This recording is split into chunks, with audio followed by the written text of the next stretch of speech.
May sasabihin lang sana ako sa'yo. Tungkol to doon sa mga naikwento sa akin ni Gina. Lahat ng mga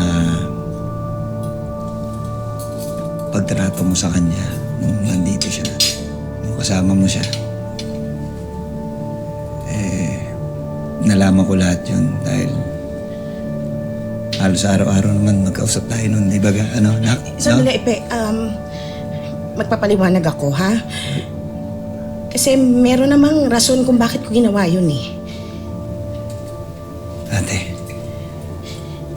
hindi kasi... Ipe, sorry. Sorry na. Patawarin mo ko. Hindi ko na... Sorry na. Shh, ate, sandali. Tumayo ka dyan, tumayo ka. Halika. Ano ka ba? Hindi mo naman kailangan humingi ng pasensya sa akin. Sa katunayan nga, gusto ko pang magpasalamat sa'yo. Salamat dahil hindi mo pinabayaan ang anak ko. Alam kong hindi rin biro sa'yo na kupkupin siya. Kaya siguro nagawa mong disiplinahin siya at paghigpitan lang. Naiintindihan ko dahil naalala ko nung tinanong ko yung kapatid mo. Ay, hindi naging madali sa iyon. Mabigat ang pinagdaanan mo doon, di ba? Salamat at naiintindihan mo ko. Alam ko naman na medyo old school ako. Tough love baga, ganun. Ayos na yan, ate. Kaya nga, Gina, huwag ka naman masyado magiging sensitive pagdating sa tsahing mo, ha? Humingi ka ng pasensya, anak.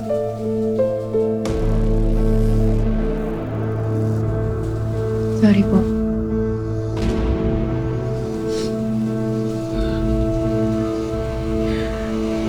Pagpasensya mo ng bata na...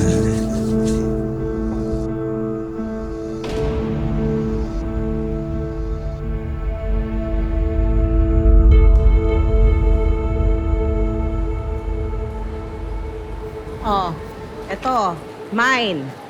Ayan, nililinis, tsaka yun, mine. Eto, mine din yan. Siyempre, eto, mine. Sige, mine na nga lang din to. Mine. Hanggang dun, ha? Hanggang dun sa dulo, mine. Naintindihan mo?